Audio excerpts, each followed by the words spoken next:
네, 저희들이 오늘로 마태복음 10주 차입니다. 그래서 함께 나눌 텐데요. 그래서 지난주일 주기도문에 대해서 나눴습니다. 기억하세요? 예, 주기도문의 대상이 누군가. 그래서 하나님 아버지, 그리고 그 아버지가 우리 아버지가 된다. 이런 것들을 말씀드렸습니다. 그래서 이 부름으로 시작해서 한번 보면 주기도문은 하나님에 대한 부름으로 시작해서 7가지 간구로 이어집니다. 7가지 간구는 하나님에 대한 간구 3가지, 그리고 우리에 대한 간구 4가지예요. 한번 마태복음 6장 9절에서 13절까지인데요. 한번 보시면서 하나님에 대한 간구가 어떤 것인가 한번 찾아볼까요?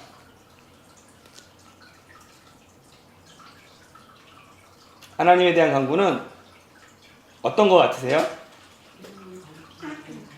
네, 이름이 거룩히 여김을 받으시오며 나라가 임하시오며 뜻이 하늘에서 이루어진 것 같이 땅에서도 이루어지이다. 이 3가지가 하나님에 대한 간구입니다. 그리고 우리에 대한 간구는 어떤 거죠? 일용할 양식을 주시옵고 죄 지은 자를 사하여 준 것 같이 우리 죄를 사하여 주시옵고 시험에 들게 하지 마시옵고 악에서 구하옵소서. 이 4가지가 우리를 위한 간구예요. 보면은 하나님과의 수직적인 관계와 그리고 사람 사이의 수평적인 관계를 나타내는 거죠. 주기도문도. 원래 이 하나님과의 수직적 관계와 사람 사이의 수평적 관계가 십계명에도 그대로 드러납니다.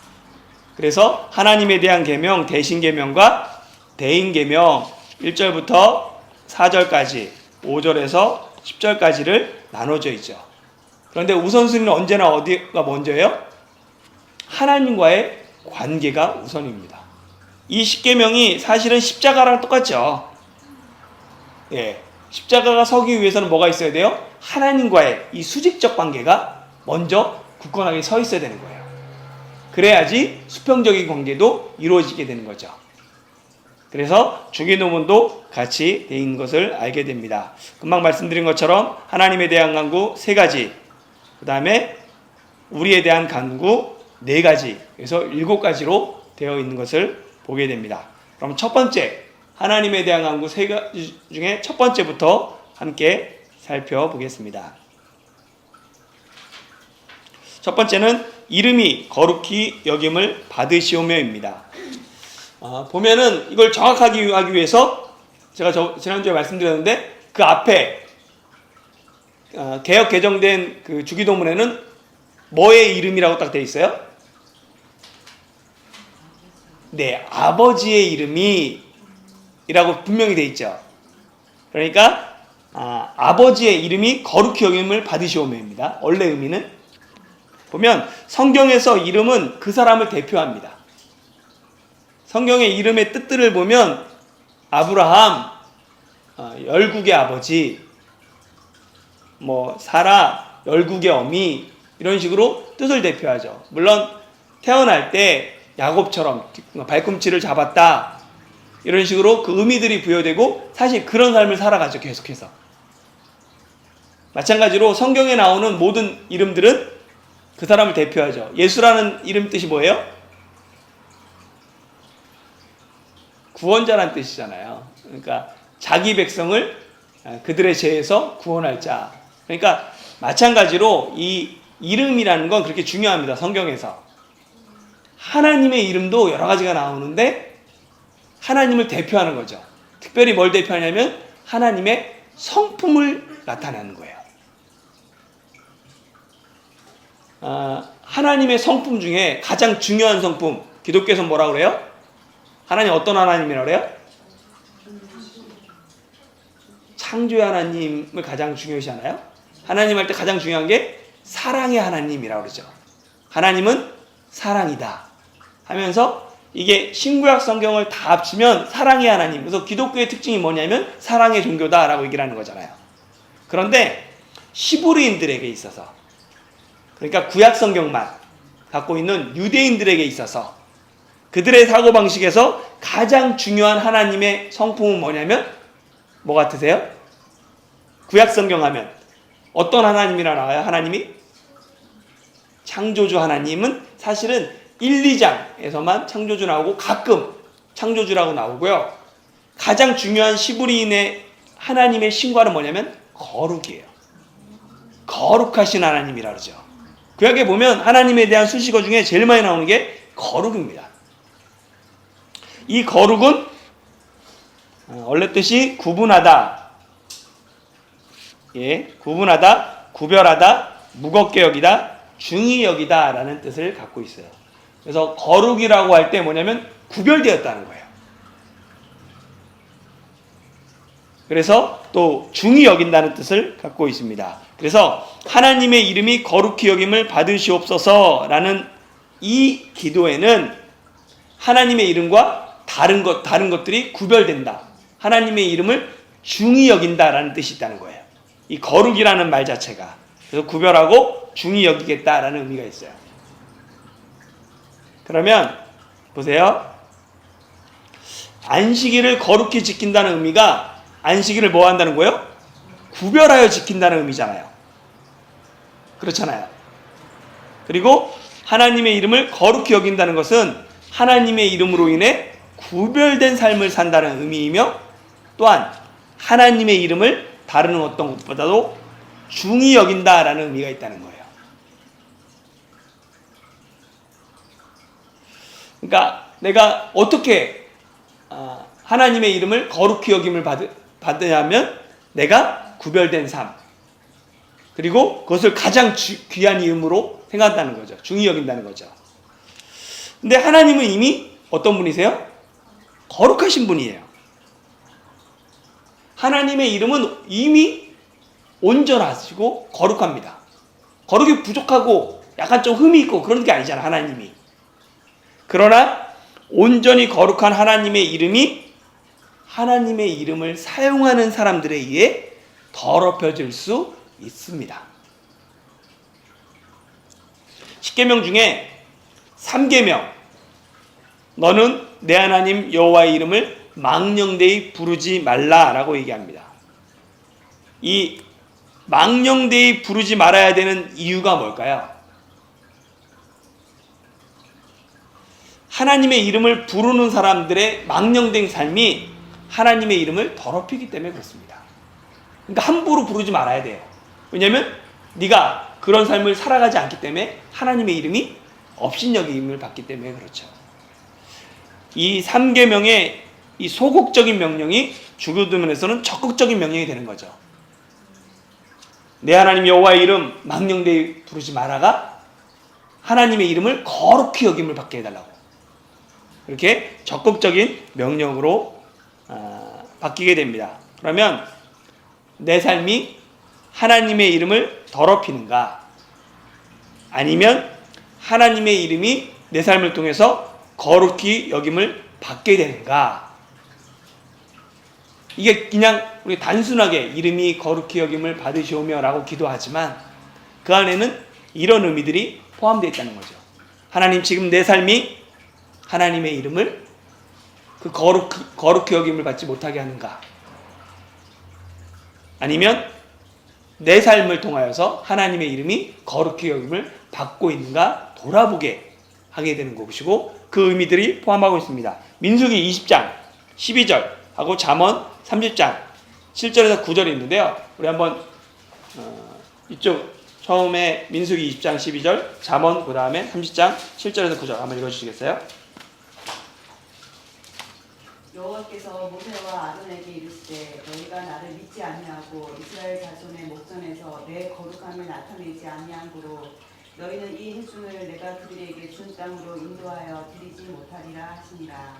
네, 여기에 보면 하나님이 원하시는 건 뭐였어요? 하나님이 원하시는 건 거룩함을 드러내는 거예요. 이스라엘 백성 앞에서. 그런데 모세와 아론이 그 거룩함을 드러내지 못했죠. 이 말씀을 조금 더 이렇게 보면 우리가 출애굽기 공부할 때 공부했었는데 맨 처음에 이스라엘이 출애굽한 다음에 그 느비딤에서 물이 없잖아요. 그때 하나님께서 모세에게 말씀하셔서 이게 반석을 치니까 물이 나왔어요. 그리고 이제 광야 생활을 하죠. 이제 40년, 38년 얼마 되지만 40년이 이제 다 끝나고 이제 좀 있으면 가나안 땅에 들어가야 돼요. 근데 또 뭐가 없어요? 물이 없어요.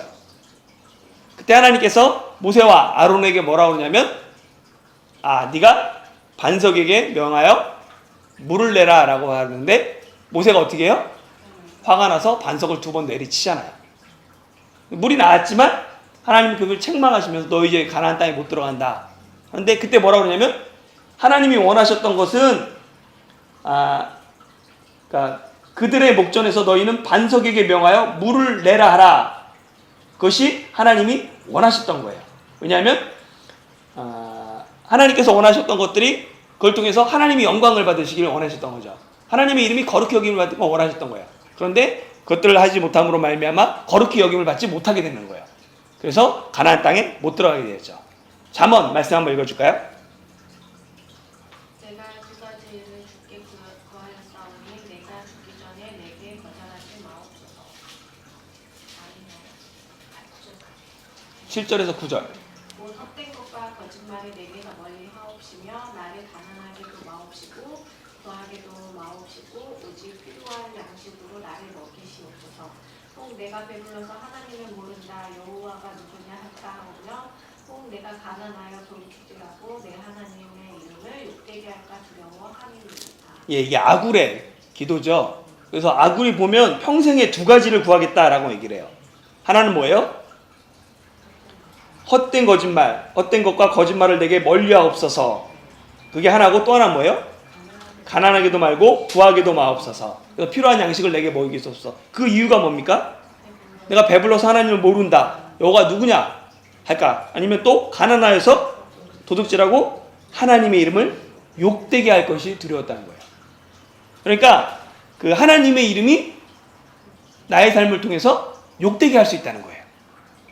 그것이 아굴의 2가지 기도였던 거죠. 그러니까 내 삶이 하나님의 이름을 그 거룩을 손상시킬 수 있고 내 삶이 하나님 앞에 영광을 드러낼 수 있는 거죠.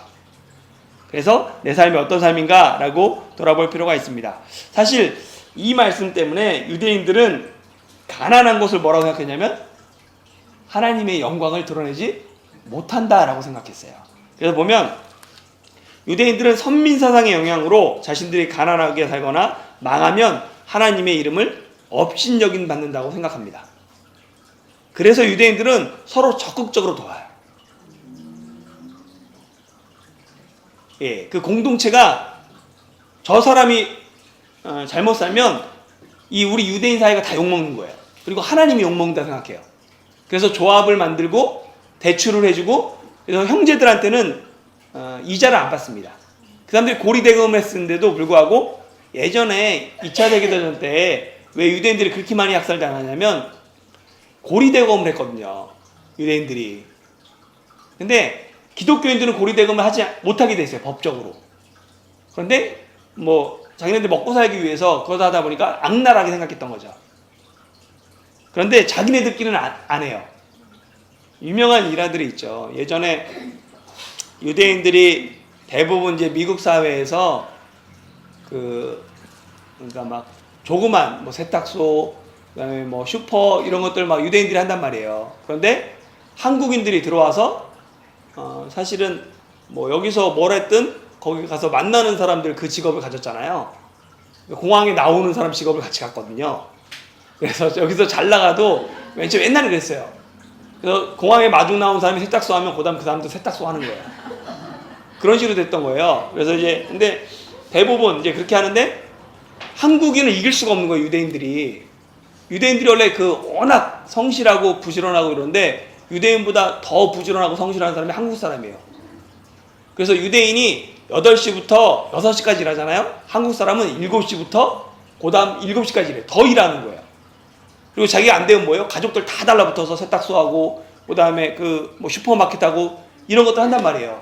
그래서 그 옆에 생기면 유대인들이 유일하게 지고 물러나요. 한국 사람들이 그걸 차지해요. 결국은. 그럼 유대인이 망하게 되잖아요. 그럼 유대인이 어떻게 하는지 아세요? 그러면 유대인들이 그 소식을 듣잖아요. 그러면 다 같이 돈을 모아요.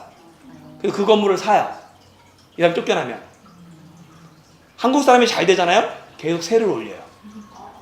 그리고 이 사람은 그렇게 살아요. 그게 하나님 앞에 영광을 돌린다고 생각하는 거예요. 그 유대인들이 그래서 결국은 미국을 움직이는 그 돈 가지고 있는 사람들이 대부분 유대인이었던 이유들이 그런 것들이 막 있어요. 선민사상이라는 것도 있고, 그 다음에 이게 가난하게 살면 하나님 앞에 영광을 돌리지 못한다라는 생각들이 있기 때문에 그래요. 그런데 사실은 우리가 더 중요하게 생각할 것은 뭐냐면, 정말 부끄러워할 것은 가난한 것이 아니에요. 하나님을 이용해 자신의 욕망을 채우려고 하는 것이 더 부끄러운 것입니다. 그것이 하나님의 이름을 부끄럽게 하는 거예요. 야고보서 4장 3절 한번 볼까요?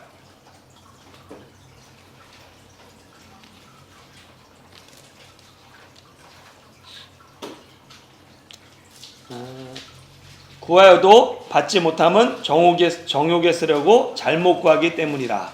정말로 우리가 부끄러워야 될 건 뭐냐면, 정욕, 내 욕심대로, 욕망대로 사용하는 것, 그런 것이 어떻게 보면 더 부끄러운 것입니다. 그리고 그렇기 때문에 우리가 보면 하나님의 이름이 거룩히 여김을 받는 기도는 하나님께 영광을 돌리는 기도입니다. 요한복음 14장 13절 14절 우리 또 권집사님 한번 찾아주시겠어요?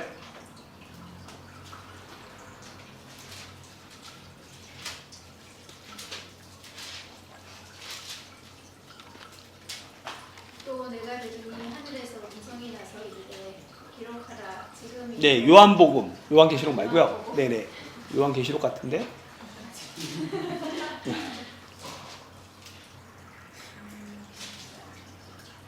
너희가 내 이름으로 무엇을 구하든지 내가 행하리니 이는 아버지로 하여금 아들로 말미암아 영광을 받으시게 하려 함이라. 내 이름으로 무엇이든지 내게 구하면 내가 행하리라. 예, 워낙 유명한 말씀이고 그 기도하는 사람들이 좋아하는 말씀이에요. 너희가 내 이름으로 무엇을 구하든지 내가 행하리니. 그 다음에 14절도 내 이름으로 무엇이든지 내게 구하면 내가 행하리라. 우리가 예수님의 이름으로 뭘 구하든지 행할 거예요. 그런데 그 중간에 뭐라고 되어 있어요? 이는 아버지로 하여금 아들로 말미암아 영광을 받으시게 하려 함이라. 그러면 내 기도가 뭐예요? 정욕에 쓰라고 구하면 하나님 앞에 영광이 안 되죠. 그러면 무엇을 구하든지 하나님이 어떻게 하세요? 듣지 않는 게 맞는 거예요. 그게 야고보서 4장 3절의 말씀이죠. 구하여도 얻지 못함은 정욕에 쓰라고 잘못 구하기 때문이다. 예수님은 뭐든지 들어준다 그랬어요. 그런데 그게 뭐랑 연결돼야 돼요? 아버지로 하여금 아들로 말미암아 영광을 받은가. 하나님 앞에 영광이 되는 것들 다 들어준다는 거예요. 내 욕망과 내 정욕을 무조건 구한다고 들어주는 게 아니라. 그래서 결국은 하나님의 이름이 거룩히 여김을 받는 기도는 우리가 하나님의 영광을 구하는 기도라는 거예요. 배우 조진웅이 있습니다. 원래 이 사람 이름이 조원준이에요. 그런데 이 조진웅이라는 이름은 아버지 이름입니다. 그래서 자기가 맨 처음에 이제 활동하면서 아버지의 이름을 자기 이름으로 쓰는 거예요. 그래서 기자가 물어봐요. 그러니까 의미가 뭐냐, 어떠냐 했더니 뭐라 하냐면 자기가 그 아버지의 함자를 쓰기 때문에 그 이름에 먹칠하지 않기 위해서 노력한다라고 얘기합니다. 그리고 그래서 조진웅이 얼마 전에도 그러니까 일본 모기업의 그 광고들을 거절했어요. 네. 그러니까 자기가 아버지의 이름만으로 살아도 말이나 행동이나 이런 것들이 좀 조심해지고 달라진다는 거예요. 그러면 마찬가지죠. 우리가 하나님의 이름이 거룩히 여김을 받는다. 그 자세로 살아가면 우리의 삶의 자세가 바뀔 수밖에 없는 거죠. 과연 내 삶을 통하여서 하나님이 영광을 받으시는가? 하나님의 이름이 거룩히 여김을 받는가? 내가 구별된 삶을 사는가? 내가 정말로 하나님만을 가장 귀한 삶으로 사는가? 그것이 포함되어 있다라는 것이 이 짧은 기도 안에 들어있는 거예요. 두 번째, 하나님에 대한 간구는 나라가 임하시오며입니다. 이건 뭐 사실은 예전에는 이게 잘못 번역돼서 나라이 임하시오며라고 번역되어 있었어요. 그리고 그로 말미암아 사람들이 오해를 많이 했어요. 그러니까 아버지의 나라, 하나님의 나라가 임하시오며를 하나님의 나라에 임하시오며로 많이 옛날에 외웠습니다. 근데 그게 왜 그러냐면 원래 그 예전 그 번역이 나라이 임하시오며로 됐거든요. 근데 우리는 잘 잊어버리는데 이게 그 주격보가 은는이가잖아요. 많이 들었죠? 은는이가의 이와 가는 차이가 있죠. 받침이 있고 없고예요. 나라이가 아니라 나라가입니다. 근데 그때 그것들이 명확하지 않아서 이 받침 있고 없고가 달라진 거죠. 철수가지 철수이는 아니죠. 그런데 뭐 숙희 간데 받침 있는 거 뭐 있죠? 받침 뭐 있는 거 예를 들어서 상원 이가 할 때 네. 원에 니은 받침이 있기 때문에 네네 그런 식으로 이게 맨 처음에 잘못 번역돼서 우리가 그냥 나라이 임하옵시오인데 이게 나라에로 많이 그래서 발음을 했었어요. 발음 자체가. 근데 이게 바뀌어가지고 나라가 임하옵심이에요. 그러니까 나라가 임한다라는 의미는 우리가 하나님의 나라, 아버지의 나라가 임한다는 거죠. 그런 의미로 기도하는 거예요. 하나님의 나라, 과거, 현재, 미래 3중 의미가 있습니다. 그렇죠? 하나님의 나라는 이미 시작된 나라. 이미 몇 번 얘기 드렸죠? 이게 과거죠. 그리고 하나님의 나라는 뭐예요? 이게 이미 시작된 나라는 주권, 하나님의 주권과 통치권에 대해서 관계되어 있습니다. 하나님의 나라라고 할 때 통치 개념을 국토나 국민뿐만 아니라 통치 개념이 가장 중요하다라고 말씀드렸고, 왜냐하면 이 바실레아라는 게 왕국을 말하기 때문에 누가 통치하냐가 중요했던 거예요. 지금 나라보다는 왕국이라는 개념이 크기 때문에 그렇습니다. 그래서 하나님 나라가 임하길 구하는 기도는 하나님의 통치가 임하길 구하는 기도예요. 그리고 현재 진행되는 나라입니다. 로마서 14장 17절에 보면 하나님의 나라는 먹고 마시는 것이 아니라 의와 평강과 희락이다라고 얘기해요. 그러니까 하나님 나라는 의와 평강과 희락으로 나타납니다. 현재 진정한 하나님 나라를 경험하면 먹고 마시는 것, 입는 것, 잠자는 것 이게 중요하지 않아요. 그것은 썩어질 거예요. 없어질 거예요. 있어도 그만, 없어도 그만인 것이에요. 그러니까 거기에 집착하지 않습니다. 그런데 내가 추구하는 것이, 지금 내가 느끼는 것이 의와 평강과 희락인가? 그것이 현재 진행되는 하나님의 나라인 거죠. 그래서 이 기도는 내가 지금 추구하는 것이 무엇인가를 돌아보게 해요. 내 안에 이미 하나님의 통치가 임한 나를 보게 하고요. 그리고 내가 지금 현재 어떤 삶을 살고 있는 나를 보게 하는 거죠. 그리고 이 하나님의 나라는 또한 미래 완성될 나라입니다. 그래서 보면 마지막 날 하나님 나라의 완성을 기대하며 외치는 소망의 기도예요. 내가 하나님 나라가 있다는 것을 믿고 마지막 날에 그것들을 이루어질 것들을 소망하며 기대하는 그러한 기도가 나라가 임하옵시며에 포함되어 있다는 거죠. 그래서 이 나라가 임하시오며의 기도는 몇 가지를 생각하게 하는데, 첫 번째는 뭐냐면 나 같은 자에게 임한 하나님의 나라를 감사하게 한다는 거예요. 내가 하나님 나라에 들어갈 수 있는 것, 하나님의 은혜인 것을 깨닫게 되죠.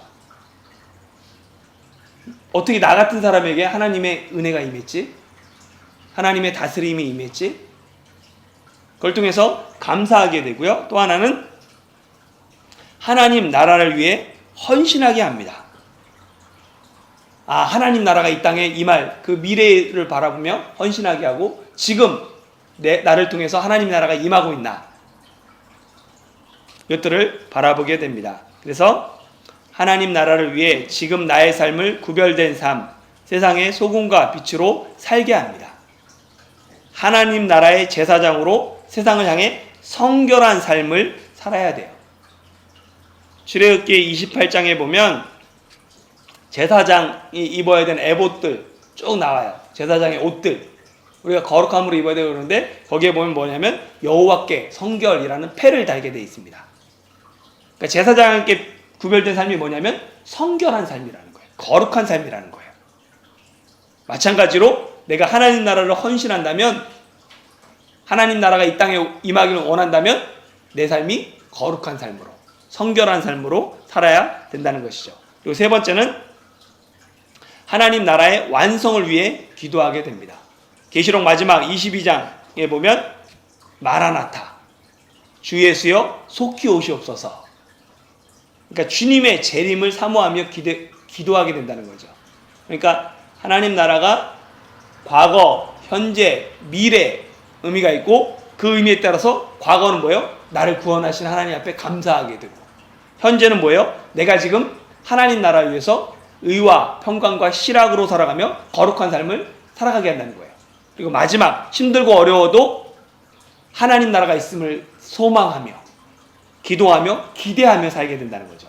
그 한 절에는 이런 의미들이 포함되어 있다는 거예요. 그리고 세 번째, 뜻이 하늘에서 이루어진 것 같이 땅에서도 이루어지이다입니다. 하나님의 뜻을 구하는 것은 쉽지 않아요. 왜냐하면 내 뜻도 있거든요. 나에게는 하나님의 뜻을 구해야 된다는 것도 있지만 나의 뜻도 있잖아요. 그리고 대부분 나의 뜻과 하나님의 뜻이 일치되는 경우가 많지 않습니다.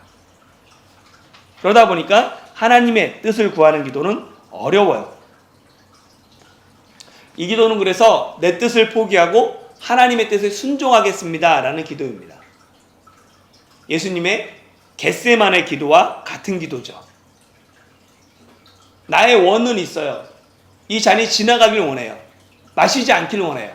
그렇지만 하나님의 뜻이 있기 때문에 그 뜻에 순종하겠습니다 라는 기도가, 이 뜻이 하늘에서 이루어진 것 같이 땅에서도 이루어지이다, 이 안에 포함되어 있다는 거예요. 과연 나는 예수님처럼 기도할 수 있는가? 내가 감당할 수 없는 커다란 고통 앞에서 나의 뜻이 아닌 하나님의 뜻을 구할 수 있는가? 우리가 사실 이 주기도문 할 때 그냥 의미들을 깊게 생각하지 않고 이렇게 기도할 때가 많이 있죠. 그런데 그 의미들을 하나하나 생각하면 이 기도에는 정말로 너무나 많은 것들을 담겨 있어요. 그래서 보면 내가 과연 예수님처럼 기도할 수 있을까? 그 고통 앞에서 내 뜻이 아닌 하나님의 뜻을 구할 수 있을까? 한번 고민해 볼 필요가 있습니다. 신앙생활 할 때. 저 같은 경우가 20대 때 고민이 있었어요. 과연 나는 사역자로 부름받았는가? 라는 고민이 있었습니다. 왜냐하면 제가 이제 예수님을 만나고 선교사가 되겠다라는 비전을 갖고 이제 목사님과 상담하고 막 이랬어요. 그러면 이제 신학을 해야 되겠다, 그런 마음이 있었을 때 목사님이 저한테 선물해줬던, 제가 따르는 목사님이 선물해줬던 첫 번째 책이 엔도 슈사크의 침묵이에요. 이 책을 아시는지 모르겠어요. 이게 뭐냐면 그 일본 옛날에 뭐 막부 시대 때 이제 천주교가 들어가게 됩니다. 그때 엄청나게 많은 사람들이 죽어요. 엄청나게 많이 죽는데, 그때 신부들이 이제 일본에 가서 뭐 선교하고 뭐 잡히고 막 이런 내용들이에요. 근데 거기 보면 예수님 믿는다는 이유로 많은 고문당하는 이야기들이 나와요. 근데 그 고문당하는 이야기를 제가 글로 보면서 과연 이런 고문을 내가 받는다면 나는 과연 어떻게 했을까? 이게 막 제 그때 20대의 고민이었어요. 왜냐하면 그러니까 바닷가에다가 십자가를 세워놓고 이제 사람 묶죠. 상처도 막 나고 그러는데, 그 다음에 이제 썰물 때 그래서 묶어놔요. 그럼 이제 밀물이 되잖아요. 그럼 조금씩 차오르는 거예요. 그럼 이제 소금기 있고 상처들이 있고, 그 다음에 물고기들이 막 뜯어먹어요. 그러면서 죽는 거예요. 자기가 부인하겠다, 잘못했다 그러면 풀어줘요. 거기서 과연 난 순교할 수 있는가? 이게 사실 뭐 일본에 있었던 많은 얘기니까, 이거 뭐 감옥에 가둬놓고 거꾸로 매달아 놓고 빨대를 하나 딱 있는데 꽂아 놓죠. 그럼 피가 한 방울씩 떨어져요. 또 그러면서 죽는 거예요. 그런 걸 보면서 제가 20대 때 과연 나는 죽을 수 있을까? 나는 정말로 하나님 위해 산다고 그러는데 과연 할 수 있을까? 이런 마음이 너무 드는 거예요. 그럼 내가 과연 사역자로 부름받았을까? 나는 정말 순교할 수 있을까? 자신이 없더라고요. 그럼 빨리 안 하는 게 맞죠. 그래서 제가 이때 막 고민 많이 했어요. 과연 내 뜻이 있는데 그 십자가 앞에서 나는 주님을 위해서 정말로 이런 고통이 있어도 살아갈 수 있을까? 그래서 막 고민도 얘기하고 기도도 많이 하고 그래서 돈 도저히 안 되더라고요. 못 살겠는 거예요. 그러면 신학을 빨리 그만두는 게 맞죠. 안 하는 게 맞아요. 그래서 이제 고민하고 기도하고 막 이러고 있는데 어느 날 깨닫게 되었어요. 아, 이게 내 힘으로 되는 게 아니구나. 내가 하려고 되는 게 아니구나. 그때 하나님께서 힘을 주시지 않으면 누구라도 순교할 수 있는 게 아니구나. 아, 내 힘으로 하려니까 난 좀 못하겠더라고요. 포기하고 싶었어요. 그런데 하나님이 말씀하신 게 뭐냐면 네 힘으로 하는 게 아니다. 성령께서 정말 순교할 사람들은 아무나 순교하는 것도 아니고 네가 걱정할 문제가 아니다. 라는 것들을 알게 해주세요. 그래서 제가 신앙을 계속할 수 있었어요. 그래서 그 마음들이 한번 우리 살아가는데 한번 고민해 볼 필요는 있죠. 내가 예수님 믿는다는 의미가 뭔가? 내가 정말로 하나님의 뜻이 이 땅에 이루어지길 원하나? 그러면서 다시 한번 신앙을 되새길 필요가 있습니다. 하나님의 뜻만을 강조하면 하나님 독재자가 돼요. 너 무조건 이렇게 살아야 돼. 무조건 이렇게 해야 돼. 이게 하나님의 뜻이야. 그런데 이 주기도문은 먼저 뭐예요? 하나님께서 아버지가 되심을 이야기합니다. 우리의 아버지가 되시잖아요. 그리고 하나님이 어떤 아버지예요? 선하신 아버지, 좋으신 아버지잖아요. 그러니까 하나님의 뜻은 자비와 사랑과 은혜에 기초합니다. 하나님의 성품에 기초하잖아요. 하나님의 이름에 기초하고. 보면 이 자발적인 순종과 의무만 있는 노예의 복종은 겉으로 보기에 똑같아요. 똑같이 그걸 했어요. 하나님의 뜻을 이뤘어요. 그렇지만 분명한 차이가 있죠. 그러니까 하나님의 뜻이 이 땅 가운데 이루어지기 위해서 자발적으로 순종하는 자녀가 있고 노예가 어쩔 수 없어서 하는 복종이 있다는 거예요. 근데 똑같이 이루지만 그것은 다른 분명한 차이가 있습니다. 이렇게 노예가 되면 하나님은 독재자가 되는 거예요. 우리 안에 사랑과 자비와 은혜 하나님이 아닌 거죠. 그렇지만 출애굽기 20장 2절 하나님 먼저 은혜를 베푸시는 분이잖아요. 나는 너를 애굽 땅에서 종되었던 애굽 땅에서 건져내는 여호와라. 그러니까 너는 나 외에 다른 신을 내게 있게 하지 말라. 그것이 하나님의 은혜에 대한 자녀의 순종이라는 거죠. 근데 이것만을 강조하면 뭐예요? 노예가 되는 거예요. 하지 말라 했잖아. 이걸 잊어버리면. 그러니까 이것들을 잊지 말아야 되는 거예요. 우리가 이렇게 기도하지만 하나님 나의 아버지가 되시지. 이게 가장 중요한 거예요. 그리고 하나님의 뜻을 구하는 기도는 하나님의 이름과 연결됩니다. 이게 그러니까 하나님의 뜻이라는 것 하나님의 성품에 기초하고 있고 또한 이것은 또 뭐랑 연결돼요? 하나님 나라랑도 연결되는 거예요. 하나님의 왕권, 통치권이 중요하기 때문에 그 하나님 나라는 하나님의 통치잖아요. 그런데 하나님의 통치는 어디에 달렸어요? 하나님의 뜻인 거죠. 그러니까 하나님의 뜻을 구한다는 것은 하나님의 이름과 하나님의 나라와 연결되어 있습니다. 이것들이 하나로 묶여져 있는 것이죠. 그래서 보면 하늘은 하나님의 뜻이 이루어지는 세계를 뜻하고 땅은 하나님의 뜻을 지속적으로 이뤄갈 현실 세계를 의미합니다. 대조적으로 쓰인 거예요. 그러니까 하늘에서 이루어진 것, 하나님의 뜻이 이루어지는 세계처럼 이 땅에서도 현실 세계에서도 하나님의 뜻이 이루어지길 기도합니다. 이것이 어떻게 이루어져요?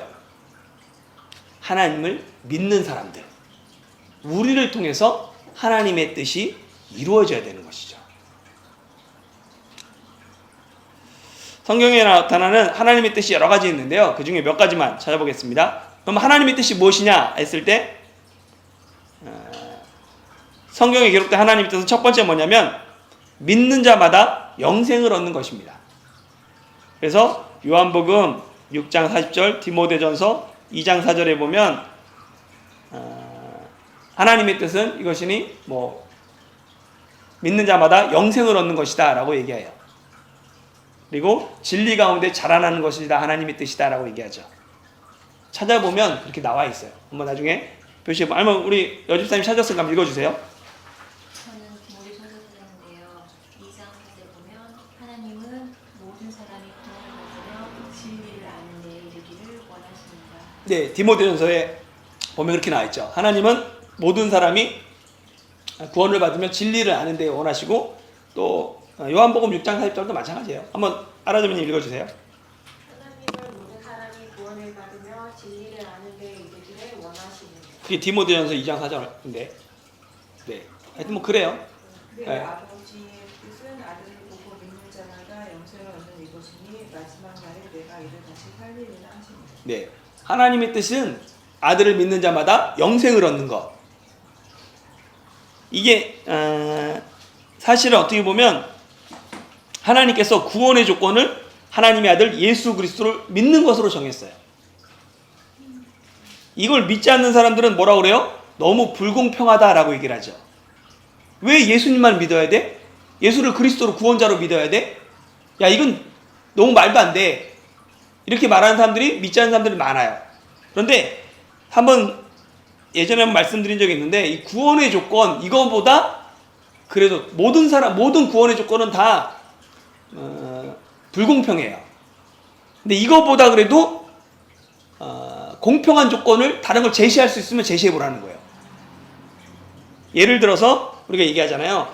구원의 조건으로 뭐라고 생각해요? 믿지 않는 사람들은 선행으로 생각하죠. 그래서 100이라는 선행을 다 채우면 구원받는다라는 그 조건을 하나님이 제시했다고 생각해봐요.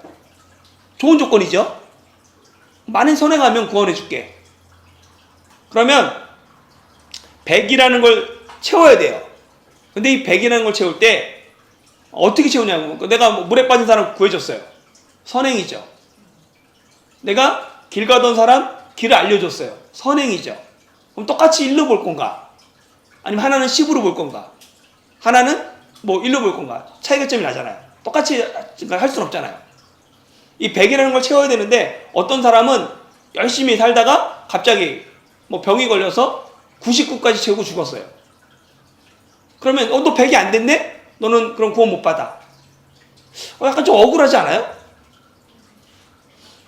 그러면 이 사람 너무 불쌍하니까, 분명히 이 사람 뭐 살았으면 100 채웠을 텐데 이 사람 구원해 준다 그러면 98은 그 사람 구원해 주고 98 채운 사람은 어떻게 해요? 그것도 불공평하잖아요. 그러면 이 선행이라는 조건도 불공평한 거예요. 사실은 되게. 그러면 그래도 천국 가는데 돈으로 하자. 돈으로, 그래서 천국 가니까 한 1억씩이라고 하자. 1억 싸니까. 뭐 이 아파트 살라고 그러면 뭐 1억도 어른도 없는데, 그래도 1억 채운다. 1억을 뭐 헌금한 사람들, 그런 사람들은 천국에 보장해 준다라고 했을 때, 부모님이 재벌이야. 1억이 뭐야? 10억, 100억이라도 낼 수 있어요. 그 사람이 내는 1억하고 정말로 가난하게 살아가지고 먹을 거 못 살고 다 해가지고 하나님께 1억을 내는 사람하고, 이 기준이 너무 똑같은 결과는 1억이지만 너무 불공평하잖아. 사실은 세상에 어떤 조건을 갖고 와도 구원의 조건이 다 불공평합니다. 근데 돈 없는 사람도, 권력 있는 사람도, 가난한 사람도, 어린아이도, 병든 자도, 노인도, 모든 사람이 이해할 수 있는 단 하나 조건, 예수를 그리스도로 믿느냐, 예수를 하나님의 아들로 믿느냐. 이거보다 쉽고, 이거보다 공평하고, 이거보다 모든 사람한테 믿음으로 하는 것들 가운데 이거보다 더 합리적인 게 어디 있냐는 거예요. 우리가 낼 수 있는 모든 조건은 불공평하지만, 그럼에도 불구하고 가난한 사람이든 어린아이든 남자든 여자든 민족과 상관없이 모든 사람이 구원받을 수 있는 공평한 조건, 그것을 하나님이 이걸로 정했다는 거예요. 아들 예수를 그리스도로 믿는 사람마다 영생을 주기로 하나님이 정하신 거예요. 왜 그러면 우리가 예수님의 이름만 해야 되느냐라고 했을 때 하나님이 그렇게 정하신 거예요. 그렇기 때문에 우리가 전하는 거고, 그리고 또 돌아봤더니 나도 그것 때문에 구원받은 거고. 이게 그렇게 불공평하지 않습니다. 그래서 하나님의 뜻은 모든 사람이 구원받는 거예요. 그게 하나님의 뜻이고, 그래서 그러기 위해서 예수님을 보내줬고 그걸 믿으라라고 말하는 거죠. 이 조건보다 더 좋은 조건이 있으면 제시를 하라는 거예요. 하나님은. 그렇습니다. 그리고 또 하나의 또 뭐냐면 이 세대를 본받지 않는 거예요. 하나님의 뜻은 뭐 로마서 12장 2절, 데살로니가전서 4장 3절 한번 찾아봐서 읽어볼까요?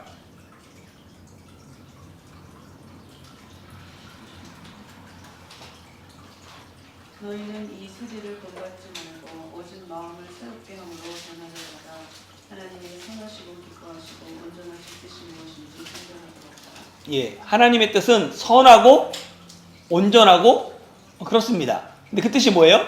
이 세대를 본받지 않음으로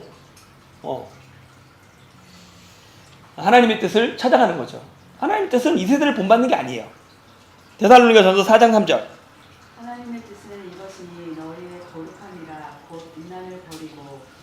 예, 하나님의 뜻은 뭐예요? 우리의 거룩함이에요. 구별됨. 이 세대를 따라가지 않는 것, 그것이 하나님의 뜻이다라고 얘기를 하고 있어요. 그러니까 그리스도인의 삶은 세상과 구별된 삶을 목표로 합니다.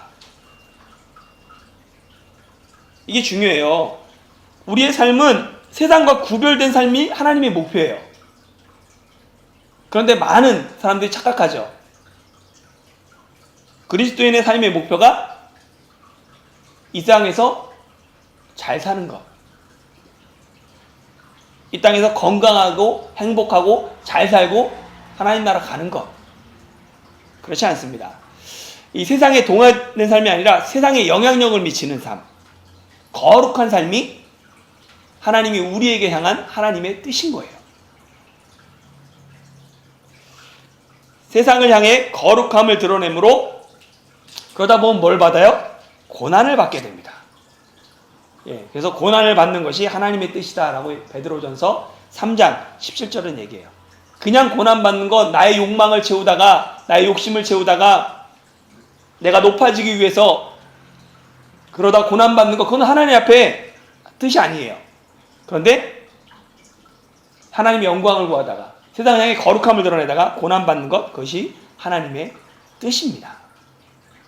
그렇다면 우리가 고난이 축복이라고 얘기하는 게 조금 이해는 돼요. 고난이 저주가 아니라, 가난이 저주가 아니라 오히려 하나님의 영광을 드러내지 못하는 것, 그것이 부끄러운 것이고, 내 욕망만 추구하는 것, 그것이 부끄러운 것이고, 내가 한 끼 식사를 못 먹는 게 부끄러운 게 아니라 그런 것들을 돌아보게 됩니다. 그래서 우리가 하나님의 뜻을 이루기 위해서는 첫 번째 기도해야 해요. 하나님의 뜻 알고 싶을 때 가장 먼저 하는 게 기도입니다. 이 창세기 24장 12절은 뭐냐면 아브라함이 그 이삭의 부인을 얻기 위해서, 며느리를 얻기 위해서 종을 보내죠. 그래서 그 친척집으로 나홀의 성으로 보냅니다. 그 아브라함 종이 맨 처음에 거기 우물가에 섰을 때 맨 처음에 뭐라 하냐면 하나님의 뜻이 누군지, 그러니까 이삭을 위한 배우자가 누군지 하나님 앞에 기도합니다. 하나님의 뜻을 알고 싶을 때 제일 먼저 해야 될 게 기도예요. 그리고 또 기도만 하면 되지 않습니다. 기도와 함께 하나님의 뜻을 찾기 위해서는 하나님의 말씀 속에서 찾아야 돼요. 예, 하나님의 말씀이 내 발에 길이 되고 빛이 되기 때문에 그렇습니다. 그래서 첫 번째는 기도하고요. 그 다음에 또 하나님 뜻을 알기 위해서는 기도해야 하고, 알게 된 하나님의 뜻을 이루기 위해서는 더 기도해야 돼요. 그러니까 기도를 해서 하나님의 뜻을 알게 되죠. 그러면 이 뜻을 이루기 위해서 뭐 해야 돼요? 더 기도해야 되는 거예요. 그러니까 기도가 가장 밑바탕인 거죠. 대부분 사람들이 하나님의 뜻을 알면 거기서 끝내요. 그걸 이루기 위해서는 내 힘으로 되지 않습니다. 그래서 기도가 필요하고, 두 번째는 자기를 부인해야 합니다.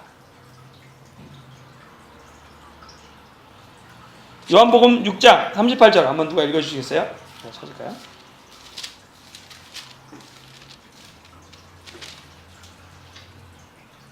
내가 하늘에서 내려온 것은 내 뜻을 행하려 함이 아니요 나를 보내신 이의 뜻을 행하려 함이니라. 이게 뭐냐면 하나님의 뜻을 이루기 위해서 뭐예요? 내 뜻을 내려놔야 되는 거예요. 자기를 부인해야 돼요. 그래야지 하나님의 뜻을 이룰 수가 있습니다. 예수님도 그렇게 쓰셨어요. 세 번째는 순종합니다. 죽기까지 자기 십자가를 지고 순종하라. 죽기까지 순종하는 것이 하나님의 뜻을 이 땅에 이루는 방법이다. 요한복음 12장 24절 한 알의 밀이 땅에 떨어져 죽지 아니하면 한 알 그대로 있고 죽으면 많은 열매를 맺는다라고 얘기를 하죠. 결국은 내가 죽는 것, 내가 순종하는 것, 그걸 통해서 하나님의 뜻을 이 땅에 이루는 거예요. 그것이 하나님의 뜻을 이루는 방법인 거죠. 기도하고 자기를 부인하고 하나님의 말씀에 순종하는 것, 그 뜻을 끝까지 순종하는 것, 자기 십자가를 지고 주님을 따르는 것. 그렇게 할 때 나를 통해서 이 땅에 하나님의 나라가 이루어집니다. 그것을 위해서 우리가 이 기도 안에 이런 내용들이 담겨 있다는 거죠. 여기까지가 하나님을 향한 세 가지 간구였습니다. 네 번째, 우리에게 일용할 양식을 주셨고, 7가지 중에 네 번째입니다. 여기서 보면 일용할으로 번역된 헬라어는 매일의, 다음 날을 위한, 생존을 위해 필요한, 그날에 필요한 이라는 뜻을 갖고 있어요. 우리가 아까 일용할이라고 했을 때 그냥 뭐 매일매일 필요한 이런 뿐만 아니라 생존을 위해서 필요한 이런 뜻이 함께 있습니다. 그래서 일용할 양식에 대한 다양한 역사적인 해석들이 있는데요. 성만찬으로도 해석하고요. 하나님의 말씀, 예수 그리스도, 하나님 나라의 양식 이런 식으로 해석하는데 일반적으로는 육신에 필요한 양식에서 루터와 깔뱅 개혁자들은 뭐 영적인 의미들을 부여하지 않고 그냥 당연히 일용할 양식이라는 건 우리가 먹고 사는데 필요한 양식이다라고 이렇게 해석을 했습니다. 그리고 보면 하나님은 일용한 양식을 주시는 분입니다. 창세기 28장 20절에는 그 이삭이 농사했을 때 얻는 것들에 대해서 기록하고 있고요. 시편 104편 27절 한번 누가 찾아주시겠어요?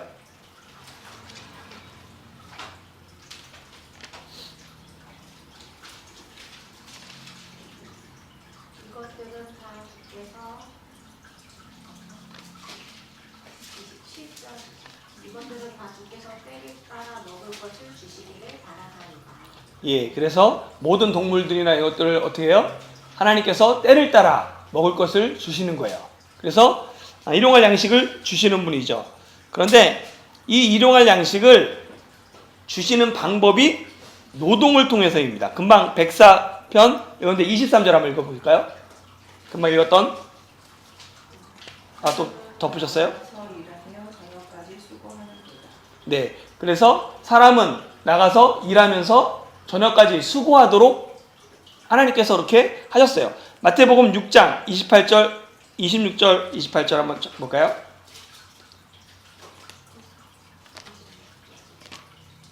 공중에 새를 보라 심지도 않고 거두지도 않고 창고에 모아두지도 아니하되 너희 하늘 아버지께서 기르시나니 너희는 이것들보다 귀하지 아니하느냐. 28절 또 너희가 어찌 의복을 위하여 염려하느냐. 들의 백합화가 어떻게 자라는가 생각하여 보라. 추구도 아니하고 길쌈도 아니하느니라. 예, 보세요. 그러면 하나님께서 공중의 새도 들의 백합화도 기르시니까 염려하지 말라 그러는데 사실 좀 더 생각해 보면 공중의 새가 심지도 않고 거두지도 않고 창고에 모아두지도 않지만 먹고 살기 위해서 어떻게 해요? 아침부터 일어나서 날개짓 하면서 먹이를 얻으러 다니잖아요. 노동을 통해서 하는 거예요. 이 들의 백합화 어떻게 자라요? 그냥 볼 때는 그냥 자라는 것 같아요. 그런데 그 자라기 위해서 눈에 안 보이는 뿌리가 깊게 파고들면서 그 영양분을, 물을 막 뿌려들이잖아요. 그게 노동인 거예요. 그걸 통해서 자라게 된다는 거예요. 그런데 원래 노동은 기쁨이었습니다.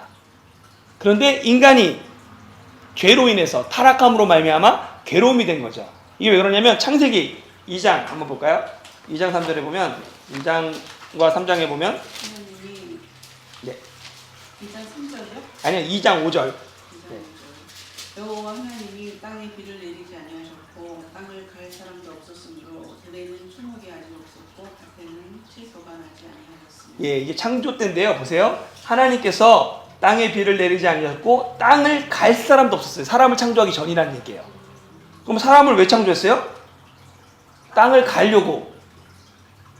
예, 이게 사실은 기쁨이었던 거예요. 동물들을 돌보고 식물들을 돌보고 이 땅을 아름답게 동산을 가꾸는 것 기쁨이었던 거예요. 너무 즐거움이에요. 그런데 이게 타락함으로 말미암아 3장 19절 그건 뭐가 돼요? 남자에게 내가 흙으로 돌아갈 때까지 얼굴에 땀을 흘려야 먹을 것을 먹으리니 내가 그것을 취함을 입었습니다. 그래서 뭐예요? 이제는 땀 흘리면서 노동해야지 먹고 사는 존재가 되었어요. 생각해보세요. 똑같은 움직임도 운동은 즐거워요. 그런데 노동은 괴롭습니다. 이게 원래 사람이 그렇게 만들어져 있어서 그래요. 그래서 일용할 양식을 구하는 기도는 내가 힘써서 일하겠다는 다짐을 포함하고 있어요. 그냥 내가 아무것도 안 하고 하나님께서 주세요 이게 아니라는 거예요. 내가 하나님이 말씀하신 노동을 통하여서 내 안에 일용할 양식을 얻는 것이 이 안에 포함되어 있습니다. 그러니까 우리가 은혜는 거저받죠. 그리고 또 은혜로 임할 때가 있어요. 그런데 큰 자연의 원칙에서는 우리가 아무것도 안 하고 그냥 기도만 하면 어떻게 돼요?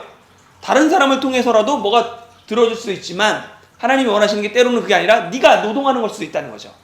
그리고 그게 훨씬 더 합리적인 거죠. 하나님이 지으신 피조세계를 지으신 창조 질서 가운데서 노동을 통해서 먹는 것을 얻어야 되는 것, 그것이 이게 죄의 결과일 뿐만 아니라 원래 땅을 경작하게 하나님께서 지으셨다는 것입니다. 그러나 이는 또한 일용할 양식은 결코 내 힘으로 얻는 것이 아닌다라는 고백이기도 해요. 나는 힘써서 일하지만 내가 이래도 결과를 못 얻을 수 있어요. 한 끼의 식사를 위해 내가 최선을 다해서 노력해야 되죠. 한 끼 먹을 걸 위해서. 그렇지만 이미 누군가의 먼저 수고가 있었죠.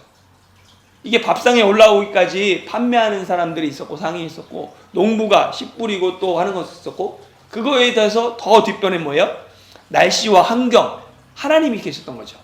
그렇지 않았으면 이 식탁이 나까지 올라올 수 없는 거예요. 그러니까 내가 최선을 다해서 노력하지만 이것은 하나님의 은혜가 있었구나. 그리고 다른 사람들의 수고가 있었구나. 이것에 대해서 감사하게 합니다. 그러니까 일용할 양식을 벌 때마다 나 혼자 하는 게 아니에요. 나 혼자 잘 된다고 되는 것들 아니에요. 그것들에 대해서 감사하게 되고 하나님을 의식하게 되는 거죠. 주기도문은 내게 일용할 양식이 아닌 우리에게 일용할 양식을 구합니다. 우리의 기도는 대부분 내가 일용할 양식을 구하잖아요. 그러니까 내게. 그런데 주기도문은 우리를, 공동체를 포함하고 있습니다. 그래서 이 기도에는 나를 포함한 이웃에 대한 책임이 담겨 있어요. 그래서 혹 나의 양식이 다른 사람에게 손해가 된다면 이 일용할 양식을 구하는 기도는 예수님의 가르침과 다른 것이 되는 거죠. 예수님은 나만의 양식이 아니라 우리의 양식을 구하랬거든요. 그러니까 뭐냐면 나한테 양식이 오면서 다른 사람에게도 이득이 될 수 있는 그런 걸 찾아가야 되는 거예요. 기독교는 나만 잘 먹고 잘 사는 것을 가르치지 않습니다. 누가복음 16장 19절에서 31절을 보면 부자와 거지 나사로가 있죠. 그래서 거지 나사로는 부자의 상에서 떨어지는 부스러기라도 얻으려고 그 앞에 맨날 앉아있잖아요. 그러다가 죽잖아요. 근데 이 부자는 어디 가요? 지옥 가고, 예, 나사로는 아브라함 품에 있죠. 이게 기독교라는 게 이게 자꾸 너무 개인화되어 있어가지고 이게 서구의 영향이거든요.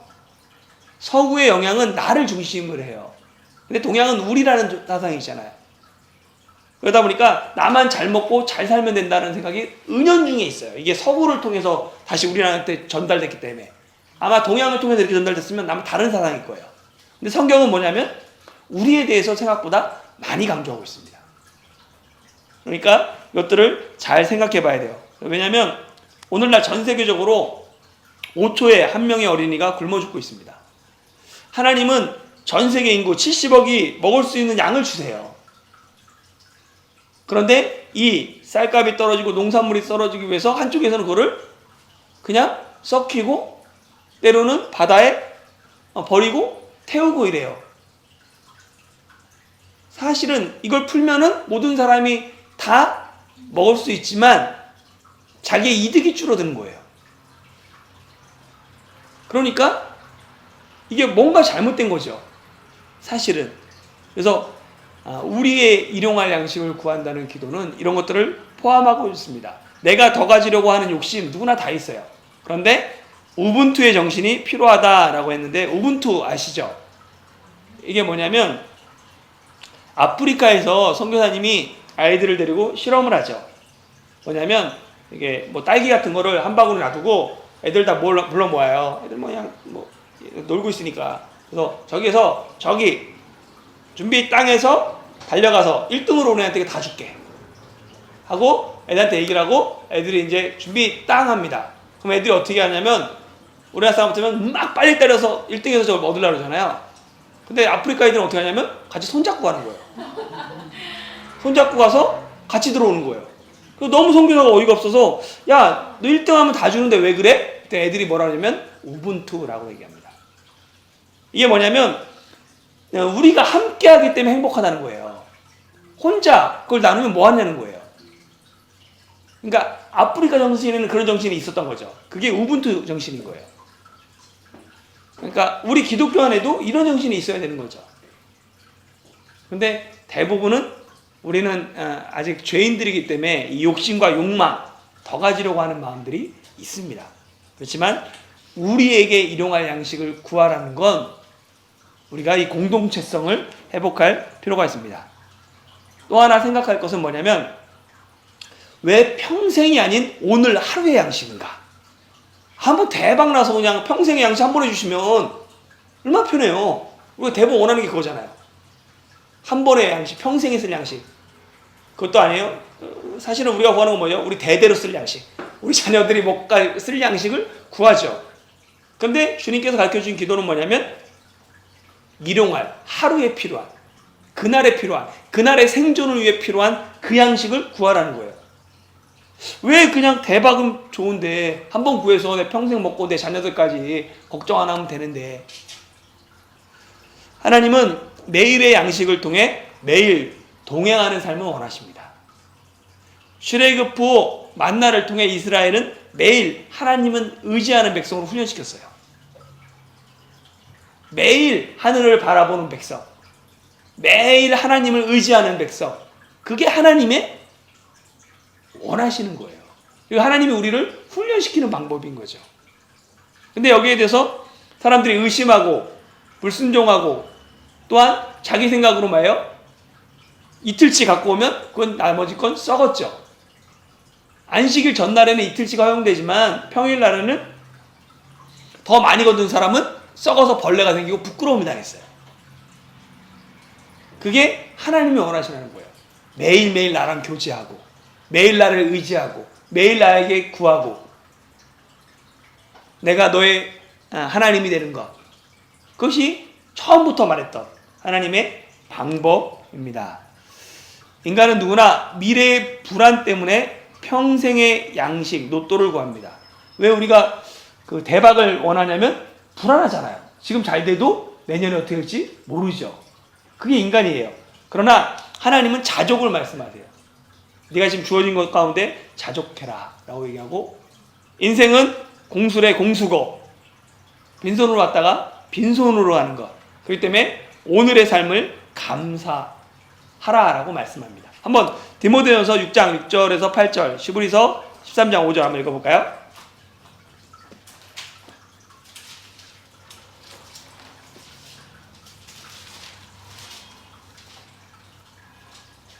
그러나 자족하는 마음이 있으면 근거는 큰 이익이 되느니라. 우리가 세상에 아무것도 가지고 온 것이 없으며 또한 아무것도 가지고 가지 못하느니.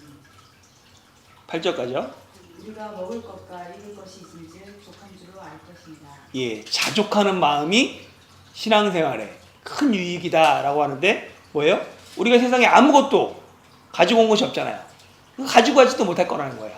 그러니까 지금 먹는 것, 입는 것이 있으면 족한 줄 알아라 라고 얘기하고 있죠. 히브리서 13장 5절. 돈을 사랑하지 말고 있는 바를 족한 줄 알아. 우리가 친히 말씀하시기를 내가 결코 너희를 버리지 아니하고 너희를 떠나지 아니하리라 하셨느니라. 예, 돈을 사랑하지 말고 있는 바를 족한 줄 알라. 왜요? 주의깊게 중요해요. 내가 결코 너희를 버리지 아니하며 너희를 떠나지 아니하리라 하셨느니라. 내가 지키겠다는 거예요. 그러니까 너희가 돈을 사랑하지 말고 있는 것 족한 줄 알라 라고 이야기하는 것입니다. 누구나 불안하기 때문에 자꾸만 창고를 짓고 뭔가 이렇게 메꾸려고 그러죠. 그게 사실은 나쁜 게 아니에요. 왜냐하면 현대사회는 점점 더 불안해지기 때문에 그래요. 예전처럼 땅이 있고 농사를 통해서 얻는 게 아니에요. 어떻게 될지 모르는 현대사회이기 때문에 불안이 다 있어요. 그런데 그 불안 밑바탕에 뭐가 있느냐 보면 하나님에 대한 불신이 있다는 거죠. 그것은 불신은 죄라고 얘기하잖아요. 그렇기 때문에 우리가 그냥 주어진 데서 감사하며 생활하는 것들을 배워가야 되는 거죠. 물론 미래를 위해서 저축하고 그러는 게 나쁜 게 아니에요. 당연히 있어야 되는 거죠. 현대사회가 워낙 불안하기 때문에. 그럼에도 불구하고 우리가 한번 자족하고 있나, 그건 돌아볼 필요가 있습니다. 그리고 오늘에 감사하고 있나, 계속 비교하고 불평하고 다른 사람들 이런 게 아니라 내가 지금 먹고 입을 것들을 하면서 감사하는 삶, 그것이 바로 일용할 양식을 구하는 거에 포함되어 있다는 거죠. 다섯 번째 강구는 우리의 죄를 사하여 주시옵고입니다. 죄라고 할 때는요 여러 가지가 있는데, 일단 구약에 보면 시브리어에 사용되는 죄의 의미들이 여러 가지가 있습니다.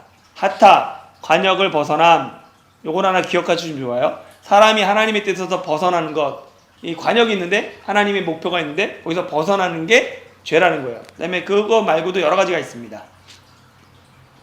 아마르, 하나님의 율법을 어기는 행위. 제가 이거 나중에 드릴 거니까 안 쓰셔도 돼요. 만, 하나님의 명령에 복종하기를 거절함. 하나푸, 거룩한 것을 모독함. 말, 신성 모독이나 하나님을 배신하는 죄. 라샤, 의롭지 못한 불의한 죄. 라, 악도 죄라고 그러고, 그 다음에 아온, 악으로 인하여 발생하는 슬픔. 첫 번째 이 하타가 중요하고요. 시브리어뿐만 아니라 헬라어에서도 신약에서도 죄라고 사용하는 말이 첫 번째가 하마르티아입니다. 이게 똑같은 말이에요. 그러니까 표적에서 빗나감, 표적이 있고 목표가 있는데 관역에서 빗나가는 게 하마르티아입니다. 나머지도 비슷해요. 범죄하는 것, 죄라고 그러고, 금지된 선을 넘는 것, 선을 넘는 것도 죄고, 불법, 하나님의 법을 어김, 신성모독, 불경죄, 불의한 것, 의롭지 못한 일을 하는 것도 죄고, 선악, 그러니까 선과 반대되는 의미의 악도 죄라고 그러고, 성적, 도덕적인 죄, 이것도 죄고, 빚, 오페이레마, 이것도 하나 기억하면 일단 빚이 죄라고 되어 있어요. 보면 성경에서 가장 많이 사용하는 죄란 시브리어로 하타, 헬라어로 하마르티아다. 이 말은 화살을 쏘았는데 그 화살이 관역을 벗어나거나 목표에 이르지 못하는 것을 의미한다. 그러니까 하나님이 우리 가운데 목적이 있는데 그 목적대로 이르지 못하는 것, 그걸 죄라고 그래요. 근데 뭐냐면 원래 이게 성경적인 죄인데 이 목표, 관역 자체가 처음부터 우리가 죄로 말미암아 변질되었다는 거예요. 원래 하나님이 관역이 있는데 하나님의 관역이 아니라 내 관역을 만들고 거기다 쏠라는 거죠. 그래서 이걸 원죄라고 얘기를 하는 거예요. 그래서 우리는 처음부터 죄인이다 라는 뜻을 얘기하는데, 이 죄는 하나님께서 원하시는 인간의 본분을 벗어나거나 그 목표에 이르지 못하는 모든 것이다.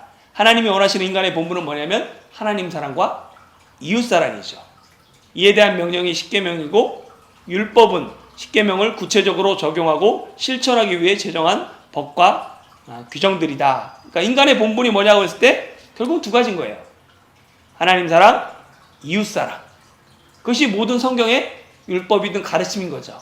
하나님을 사랑해라, 그리고 이웃을 사랑해라. 근데 여기서 벗어나게 되는 것, 그것이 바로 죄라고 이야기할 수 있습니다. 그리고 이 주기도문의 죄는 오페이레마, 빚으로 되어 있어요. 그래서 각주 한번 볼까요? 마태복음 6장 예, 12절. 12절에 보면 여기 각주 있죠? 한번 읽어보시겠어요? 헬라어. 그 다음에 뭐라 그랬어요? 빚진 자를 탕감하여 준 것 같이 우리의 빚도 탕감하여 주시옵고. 뭐로 해석하고 있어요? 빚으로 해석하고 있어요. 그러니까 이 빚이 죄라는 거예요. 그러면 빚이라는 게 뭐예요? 빚이라는 게 남에게 빌려 쓴 돈이죠. 그게 빚이라고 그러잖아요. 그래서 뭐 예를 들어서 대출 받고 그다음에 뭐 카드로 긁어서 몇 개월 긁고 이것도 결국은 빚인 거잖아요. 은행에서 뭐 하든 이런 식으로 이 빚을 해결하는 방법은 두 가지입니다. 당연히 빚을 갚는 방법이 있죠. 근데 갚으면 되는 거예요. 또 하나는 뭐예요? 갚을 능력이 없어서 받은 사람이 용서해 주는 거죠. 탕감해 주는 거죠. 빚은 남한테 빌려 쓴 돈이고 이 빚을 갚는 방법은 두 가지죠. 직접 갚거나 아니면 그 빌려준 사람이 탕감해 주거나. 보세요. 성경에 보면 마태복음 18장 21절에서 35절에 보면 10,000달란트 빚진 자가 나옵니다. 이 빚을 해결할 수 있는 방법이 있죠. 어떻게 행복해요? 빚을 이 빚을 해결하기 위해서는 10,000달란트를 이 달란트를 은으로 계산할 때는 20만 년 일해야 돼요. 데나리온이 하루 노동자 품값이거든요. 은 10,000달란트는 20만 년, 금으로 따지면 300만 년 일하면 갚을 수 있는 금액이에요. 엄청난 거죠. 이것도 먹지도 않고 아무것도 안 써야 돼요. 이거를 어떻게 해결할 수 있어요? 해결할 수 있는 방법이 그 사람은 없어요. 자자손손 아무리 일해도 못 갚아요. 이거는. 그래서 오직 주인이 은혜를 베풀어서 빚을 탕감해 주는 방법밖에 없습니다. 그렇죠? 그렇기 때문에 이 사람이 빚을 탕감해 주는 거예요. 이 은혜를 아는 사람은 100데나리온 빚진 동료, 100데나리온 100일 일할 치죠. 근데 동료를 옥에 가두지 않는다는 거예요. 나는 평생이 뭐예요? 수십만 년을 일해서 갚아야 될 그 돈을 탕감받았어요. 그 은혜를 안으면 다른 사람한테 은혜를 베풀고 흘려보내야 된다는 거죠. 우리의 죄 해결하는 방법 역시 마찬가지입니다. 우리의 죄를 우리 힘으로 해결할 수 없어요. 그래서 예수님께서 죽으시고 부활하셨어요. 그걸 통해서 하나님이 그 빚을 탕감해 주신 거죠. 우리의 죄를 해결해 주셨습니다. 이를 믿고 회개하면 죄 용서를 받아요. 그 다음에 뭐예요? 다른 형제를 용서하는 삶을 사는 것이죠.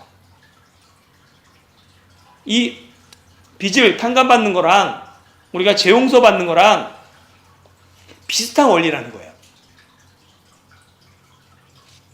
보세요.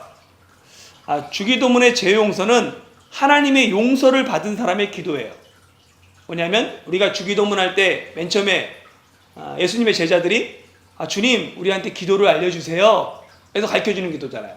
그 사람들은 뭐라는 사람이에요? 예수님을 믿는 사람들, 예수님을 따르는 사람들, 예수님처럼 살고 싶은 사람들. 그래서 하나님을 우리의 아버지라고 고백하는 사람들. 그 사람들의 기도인 거예요. 이 기도는 자신의 사죄를 전제 조건으로 다른 사람을 용서하니 나의 죄도 용서해달라는 게 아니에요. 전체 그림에서 보면 요것만 딱 보면 우리가 우리에게 죄 지은 자를 사하여 준 것 같이 우리 죄를 사하여 주시옵고 그렇게 느껴지잖아요. 내가 다른 사람을 용서하니까 하나님 날 용서해 주세요. 이렇게 보인단 말이에요. 근데 전체 흐름에서 보고 배경을 보고 이러면 이미 나는 뭐예요? 예수님을 알고 구원받은 사람이에요.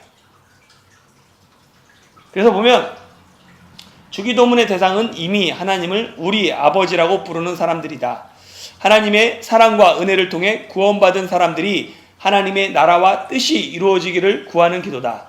그렇게 우리가 하나님의 용서하심으로 통해 하나님의 자녀가 된 것처럼 하나님의 자녀로 다른 사람의 죄를 용서하는 삶을 살아야 한다라는 것을 의미하고 포함하고 있다는 겁니다.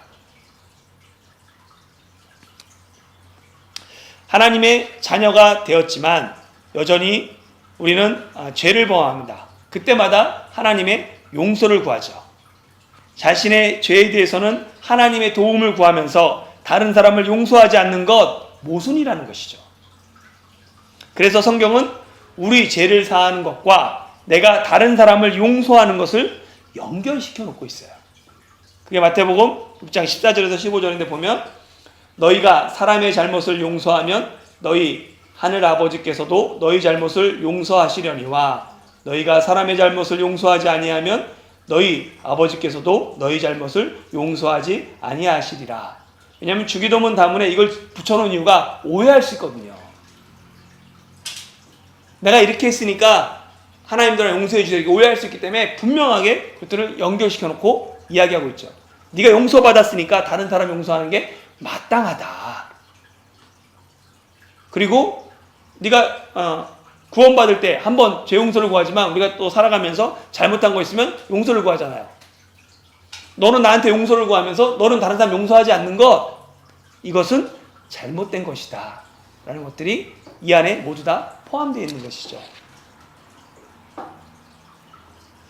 우리가 하나님의 자녀가 되는 것은 한 번의 회심이 필요합니다. 그러나 이 세상에서 하나님의 자녀로 살기 위해서는 매일 자신을 돌아보며 회개해야 돼요. 요한복음 13장에 보면 예수님께서 제자들의 발을 씻기잖아요. 그때 베드로가 나는 못 씻김 받을 수 없다고 막 이러니까 예수님이 뭐라 하냐면 그럼 나와 상관이 없다 라고 하니까 베드로가 발뿐만 아니라 목욕하게 해달라고 이러잖아요. 그랬더니 한 번 목욕한 사람은 발만 씻으면 된다 라고 얘기합니다. 한 번 구원받은 사람은 발만 씻으면 돼요. 우리가 세상 가면서 밟고 지나는 먼지와 죄악 투성이들 그것들을 회개하는 거죠. 매일 삶 가운데 난 돌아보면서 다시 회심이 필요한 건 아니에요. 그 때문에 우리가 맨날 우리 잘못하면 용서 구하는 것처럼 마찬가지라는 거예요. 하나님의 용서 구하는 것처럼 너도 다른 사람을 용서하라 라고 얘기하죠. 죄의 무서움은 단절에 있습니다. 죄는 하나님과의 관계를 단절시키고 사람과의 관계를 단절시킵니다. 이게 죄가 가장 무서운 게 단절에 있어요. 죄를 지으면 하나님 앞에 잘 못 나가요. 내가 다른 사람에게 죄를 지으면 그 사람을 잘 못 보겠잖아요. 관계가 깨지잖아요. 주기도문은 하나님께 용서를 구하기 전에 먼저 사람에 대한 용서를 이야기한다. 사람과 깨어진 관계를 회복시키지 않고는 하나님과의 관계를 바로 할 수 없기 때문이다. 사람과의 관계가 단절되었는데 하나님과의 관계가 좋다는 것은 위선이다. 그러니까 하나님 사랑과 사람 사랑은 항상 연결되어 있습니다. 내가 하나님 사랑은 너무 좋다고 그래요. 신앙은 너무 좋다고 그래요. 근데 사람 사이가 너무 안 좋아요. 이거는 거짓이죠. 사람 사이가 너무 좋은데 근데 하나님 사이가 안 좋아. 그건 위선인 거예요. 똑같은 거예요. 그러니까 보면 회개는 하나님께만 하는 것이 아니라 사람에게도 구해야 한다. 이게 속건제의 의미입니다. 속건제는 뭐예요? 내가 다른 사람의 물건이나 뭐 잘못한 거 도둑질하거나 해를 끼쳤으면 그대로 갚는 거예요. 거기다가 다른 사람을 속였으면 5분의 1을 더해서 갚는 거예요. 그게 5가지 제사 중에 하나예요.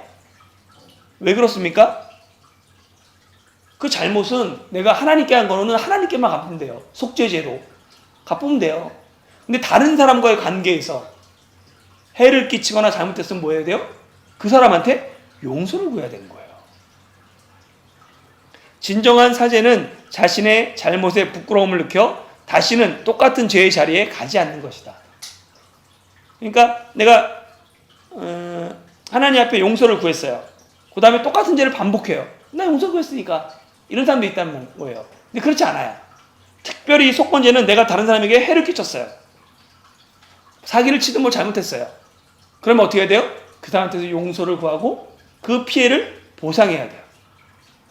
그걸 통해서 뭐냐면 정말 부끄럽잖아요. 창피하잖아요. 그걸 통해서 뭐예요? 다시는 그 죄를 반복하지 않게 되는 데 의미가 있어요. 내가 다른 사람 훔치다가 걸려서 그걸 돌려줬어요. 근데 성경 뭐라면 거기에 5분의 1을 더해서 돌려주라고 그래요. 손해를 보면 더 손해가 아니죠. 어차피 자기가 훔치려고 했던 거니까. 잘못에 대한 대가를 지불하라고 해요. 왜요? 내가 손해가 있어요. 다음엔 그걸 안 하니까. 똑같이 갚으면 안 걸리면 되잖아요. 그러니까 그런 것들이 다 뭐냐면 결국은 우리가 회개라는 게 하나님께로만 하는 게 아니에요. 물론 하나님께로만 하는 거 있어요. 속죄죄 같은 거. 그런데 속건죄는 분명히 사람 사이에 있는 죄들은 그것들을 내가 다른 사람에게 용서를 구해야 합니다. 이게 회복돼야 돼요. 특별히 기독교 안에 제가 볼 때는 회복돼야 되는 큰 문제들이에요. 왜냐하면 교회 안에 너무나 그런 것들이 비일비재한 경우들이 많았어요. 큰 교회는 대부분 많이 그런 일이 들어요. 사기치고 돈 떼어먹고 막 그러면 사실 이 개념이 없기 때문에 그래요. 하나님께만 용서하고 하고 다른 데 가서 신앙생활하고 아무 문제 없는 것처럼 또 귀에만 엿보고 그런 것 자체가 사실은 성경을 너무 모르는 거예요. 그리고 그렇게 살면 안 된다고 성경은 처음부터 얘기했고 그게 맞습니다. 그렇기 때문에 우리가 이것들을 필요하고요.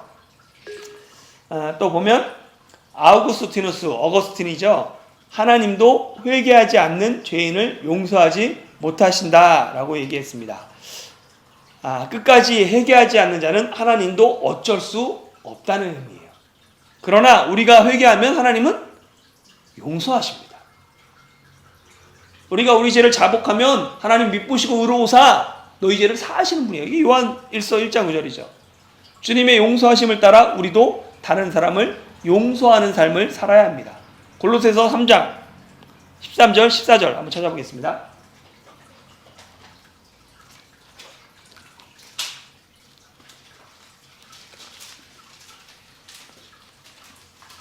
누가 누구에게 불만이 있거든 서로 용납하여 육사 용서하되 주께서 너희를 용서하신 것 같이 너희도 그대하고 이 모든 것 위에 사랑을 더하라. 이는 온전하게 맺는 띠니라. 예, 누가 누구에게 불만이 있거든 서로 용납하는 거예요. 피차 서로 용서하는 거예요. 왜냐하면 주께서 우리를 용서하신 것 같이 우리도 그리해야 됩니다. 그래서 그 안에 사랑이 더해야 되는 것이죠. 그러니까 주님이 용서하셨기 때문에 내가 다른 사람을 용서하는 삶을 사는 거예요. 그런데 그 사람이 회개하지 않아요. 어떻게 해야 돼요? 그때부터 이제 문제가 되는 거죠.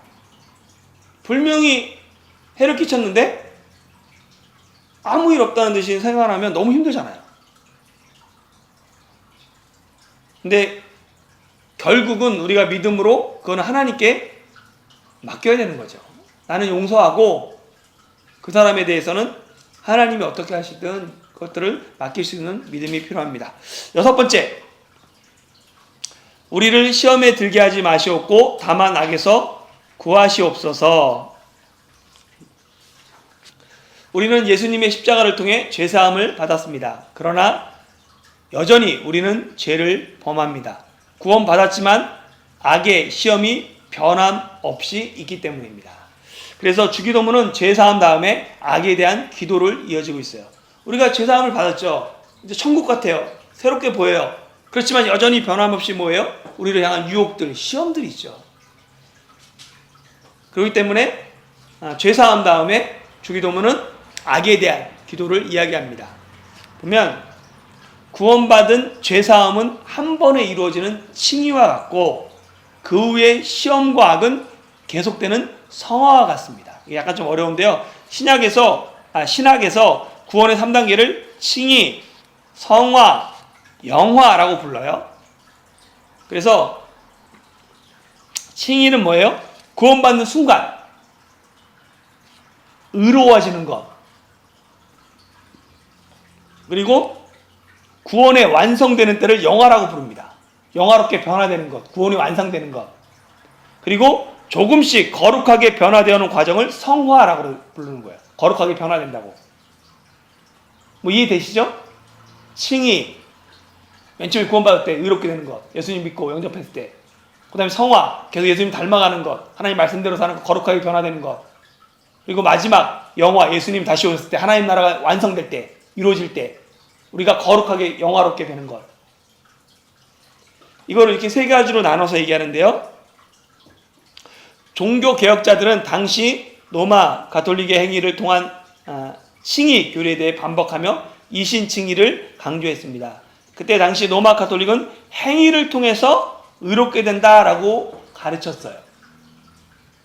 헌금을 많이 하면 뭐 이런 식으로 바뀌었던 거죠. 선행을 많이 하면, 구제를 많이 하면 구원에 더 가까워, 의롭게 돼, 이렇게 가르쳤어요. 그렇기 때문에 그에 대해서 반대해서 이신칭이 아니다, 믿음으로 말미암아 의롭게 되는 거다, 이걸 강조했습니다. 종교개혁이 일어났죠. 그 후 수백 년이 지나면서 한국 교회는 죄에 대한 철저한 회개보다 하나님의 은혜만을 강조하는 사람이 늘어나기 시작했어요. 근데 이거는 사실은 어쩔 수 없는 거예요. 왜냐하면 우리가 은혜로 구원받잖아요. 근데 이걸 계속 강조하다 보니까 죄에 대한 것들이 점점 약해지는 거예요. 교회에서 죄에 대한 설교를 잘 못 듣게 돼요. 그리고 은혜로운 거, 뭐 잘 되는 거, 이런 것들 막 듣게 된단 말이에요. 이 죄에 대한 인식들이 점점 사라져가게 돼요. 한국 사회에서 대도 조세영, 양은이파의 조양은, 그 다음에 고문 기술자였던 이근한, 서세원 등 은혜받고 목사가 되었죠. 그렇지만 이전 생활을 청산하지 못함으로 다시 돌아감으로 문제가 되었어요. 대도 조세영이 몇 번 감옥에 갔다가 돌아와서 이제 예수님 믿고 그냥 자기가 감옥에 있으면서 성경 보고 이러면서 또 은혜 받고 그러니까 회개하고 신학 공부하고 목사가 되었어요. 근데 다시 또 도둑질하다가 또 잡혀 들어갔어요. 양은이파 조양은 그 감옥에 있을 때 그 조영기 목사님이 계속 전도하고 그래서 조영기 목사님 통해서 주례가, 원래 이 사람 주례도 조영기 목사님 통해서 했고, 그 다음에 신학도 순복음에서 하고 막 이랬어요. 그러다가 목사도 됐어요. 그런데 옛생활을 못 돌아가서 뭐 했어요? 조직들 다시 불러다가 또 협박하고 이러다가 또 잡혀 들어갔어요. 이근한 자신의 잘못 뭐 계속 회개하지 않고 감옥에서 또 이렇게 은혜 받고 가서 목사 돼서 계속 또 이상한 얘기하고 계세요. 서세원도 마찬가지죠. 서정이 워낙 신앙이 좋으신 분이잖아요. 서정이가. 서세원 인간 만들어서 또 목사 되고 그러더니 다시 사회적 무리가 일어나고 이혼하고 막 내연녀 있고 뭐 이런 문제잖아요. 이 사람들이 분명히 감옥 안에서 은혜를 받았어요. 하나님 만났어요. 그런데 뭐예요? 이 죄에 대한 철저한 회개가 없었어요. 다시 옛생활로 돌아가는 거예요. 그게 오히려 하나님의 영광이 못 되고 기독교가 욕먹는 그런 것들이 되고 있는 것이죠. 보면 칭의, 성화, 영화는 인간의 이해를 돕고 잘못된 교리를 방어하기 위한 구분입니다. 신학자들이 만들어낸 구분이에요. 인간을 돕기 위해 시간을 과거, 현재, 미래로 나누죠. 그러나 생각해 보세요. 시간의 현재는 없어요. 내가 말하는 순간에, 이 말이 나가는 순간에 과거가 됐죠. 내가 말 안 할 거는 미래예요. 현재라는 시간은 없어요, 사실은. 근데 사람은 현재만 삽니다. 과거를 살 수도 없고 미래도 살 수 없어요. 그러니까 시간이라는 게 없는 거예요. 과거, 현재, 미래는 인간의 이해를 돕기 위해서 만들어 놓은 거죠. 똑같습니다. 구원의 3단계 시간과 연결시켜 보면 칭의는 구원의 과거 모습이에요. 성화는 구원의 현재 모습입니다. 영화는 구원의 미래 모습이에요. 우리는 어디만 살아요? 현재만 살아요. 칭의는 순간적으로 지나가서 과거가 됐어요. 이미 내가 예수님 믿는다고 할 때 그때 오면서 과거가 됐잖아요. 끝났잖아요. 그리고 이어지는 게 바로 성화의 과정입니다. 구원받은 사람은 현재 이 성화의 과정을 사는 사람들입니다. 그것이 죄사함에 이어서, 그러니까 칭의에 의해서 시험과 악에 대한 기도, 성화로 가야 되는 이유에, 그렇게 기도해야 되는 이유인 거예요. 우리는 이미 죄사함을 받았어요. 그럼 그때부터 뭐예요? 성화, 거룩한 삶으로 나가는 거예요. 그러기 위해서 뭐가 필요해요? 우리한테 시험이 있어요. 악이 있어요. 그것들을 이겨내야 되는 것이죠. 주기도문의 시험은 테스트가 아닌 사단의 유혹입니다. 사단의 유혹은 돈, 때로는 어떤 사람은 식탐, 먹는 거, 이성, 등 자신의 약점을 통해 유혹됩니다. 돈을 사랑함이 일만하게 뿌리가 되나니 뭐 이렇게 되고, 아간 같은 경우가 뭐 돈을 사랑하고 뭐 이렇게 됐죠. 이 식탐은 이거는 에서 먹는 거 때문에 장자권을 팔고, 이성 이거는 삼손이 참 재밌는 게, 사실은 이 삼손을 나중에 공부해 보면 아는데요, 삼손이 그 천사가 와서 이렇게 태어나고 하나님의 은혜로 태어난 아이예요. 그래서 삼손이 마지막 사사거든요. 원래 하나님의 계획은 삼손이 사무엘과 같은 선지자가 되는 거였을 거예요. 똑같거든요, 태어난 게. 그런데 이 삼손이 14장 1절에 보면 어디에 가면 항상 봐요. 누굴 보냐면 여자를 봐요. 예, 기생을 보고 여자를 보고 사랑해였고, 그래서 문제를 일으키면서 역사에 사라지게 되는 거예요. 그러니까 이성이 약점이었던 거죠. 그걸 극복하지 못함으로 이렇게 뭐 제대로 못 쓰임 받죠. 뿐만 아니라 사탄은 인간의 장점을 통해서도 시험에 들게 합니다. 뭐 이제 이해가 안 되죠. 장점인데 왜 시험이 들어요? 아브라함 믿음의 사람이라고 불리죠. 그런데 아내를 2번이나 누이라고 속입니다. 왜요? 하나님에 대한 믿음이 없었기 때문에. 하나님에 대한 믿음이 없는 거예요. 날 지키신다는 믿음이. 그러니까 아내를 속이죠. 물론 누이는 누이죠. 사촌 이렇게. 모세 온유함이 모든 사람보다 뛰어나다라고 평가받지만, 백성들의 개혁된 요구에 화를 참지 못하고 지팡이를 2번 내리침으로 약속의 땅에 들어가지 못해요. 장점이었잖아요, 온유함이. 엘리야 능력의 종이에요. 바알과 아세라 850 불러서 같이 싸우자. 많은 기적을 행했죠. 그런데 왕비 이세벨이 자신을 죽이겠다고 위협하자 뒤도 돌아보지 않고 도망가서 노뎀나무 아래서 차라리 죽여달라고, 나 여기서 죽겠다고 그러잖아요. 자기 장점이었어요, 능력의 종이. 다윗 하나님의 마음에 합한 사람이라고 불려요. 그런데 부하의 아내와 간음하고 그 사실을 숨기기 위해 차도 사진을 저집니다. 하나님의 마음과 전혀 상관없었죠.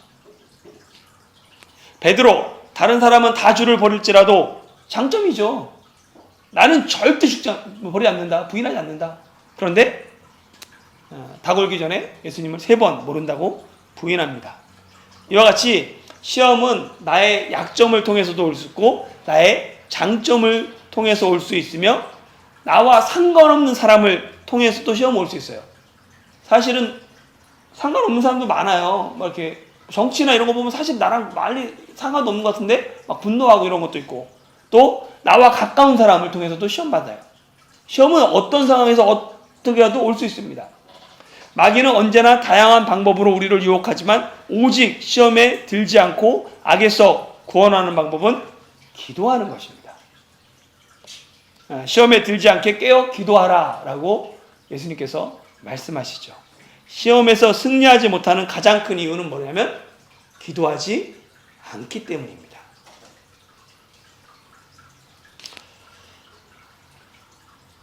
예, 마지막 7번째인데요. 좀 시간이 좀 빠르긴 한데 마지막까지 해야 되겠죠? 네. 7번째, 나라와 권세와 영광이 아버지께 영원히 있사옵나이다. 아멘으로 끝납니다. 여기에 보면 각주가 달려 있어요. 각주가 뭐라고 달려 있습니까? 네. 여기 가로쳐 있잖아요. 뭐라고 달렸어요? 고대 사본에 이 괄호 내 구절이 없음. 이 괄호 내 구절이 없다라고 얘기를 해요. 그렇죠? 그러니까 고대 사본에 없다면 후대 사본에는 있는 내용이라는 거예요. 이거에 대해서 좀 제가 설명을 드릴게요. 성경에는 원본이 있어요. 맨 처음에 이걸 쓴 원본이 있겠죠?